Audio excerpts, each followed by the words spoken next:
Hello guys, नमस्ते, प्रणाम, जय श्री राम, राधे राधे। कैसे हैं जय आप माता लोग? दी। ये नारा लगा भैया आई होगी नाचेगा भैया आई होगी, ये का बतावा। देखा, सब जने एक नारा लगावे चाहे, जे जैसी रहा वैसे ठीक बा। हाँ दोस्तों, मजाक कर रही थी। अभी हम लोगों ने ड्रेस चेंज कर लिया है, ठीक है। इनका वाला ड्रेस मैं पहनी हूँ, मेरा वाला ड्रेस ये पहनी है। तो आप लोग कमेंट में बताना। आज ये हमार भौजी दयान रही पियर ही दे भी है ना दे रहे लहेजा लहेज भाई।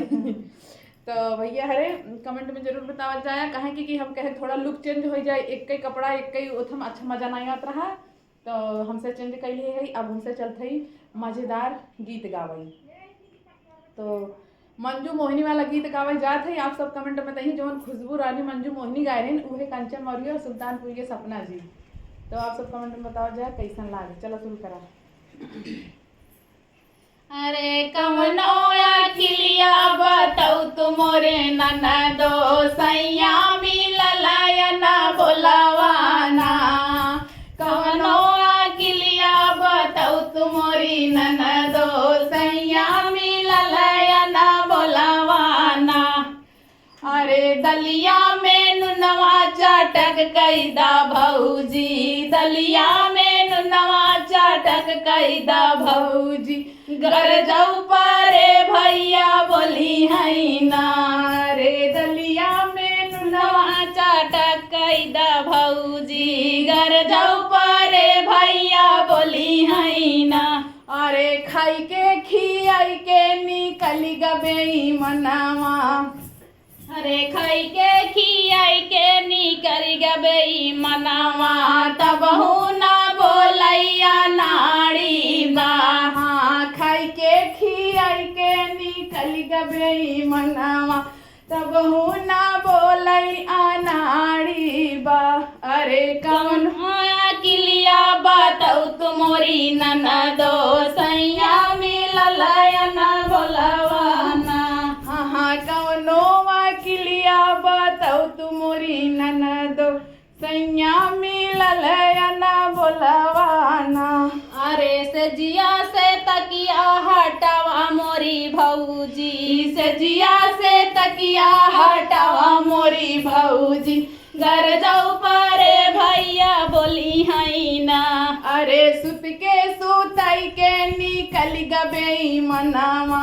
सुत के सुताई के निकल गबे मनावा।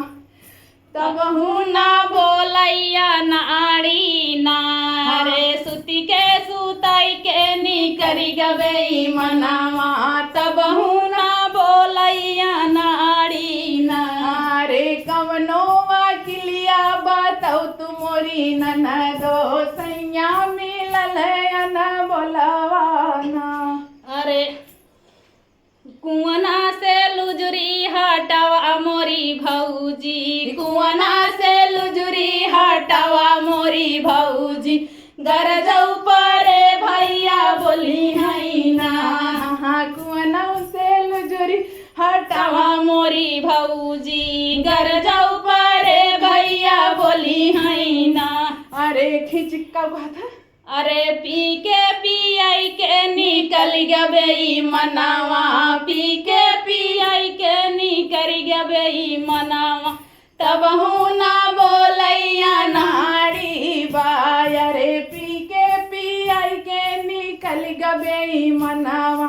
तबहू ना बोलैया नाड़ी बा। अरे कवनो किलिया बताऊ तुमोरी ननदो सैया मिललाया ना बोलवाना। हाँ कवनो किलिया बताऊ तुमोरी ननदो सैया मिललाया ना बोलवा। तो भैया कैसे लगा महीने अपने भाई बताई दे देखा है काव करत ही। तो दोस्तों कैसा लगा गीत कमेंट में आप लोग जरूर बताइएगा। चैनल सब्सक्राइब करिए, अगर फेसबुक पे देख रहे हैं तो फॉलो जरूर करिए। हम लोग बड़ी मेहनत कर रहे हैं भैया। काव बताई दे पसीने ऊपर से नीचे चला जाए। अरे पैरे में चला जाता दोस्तों। चलिए दोस्तों, फिर मिलते हैं आप लोगों से किसी और वीडियो में और धमाकेदार गीत और नाच के साथ।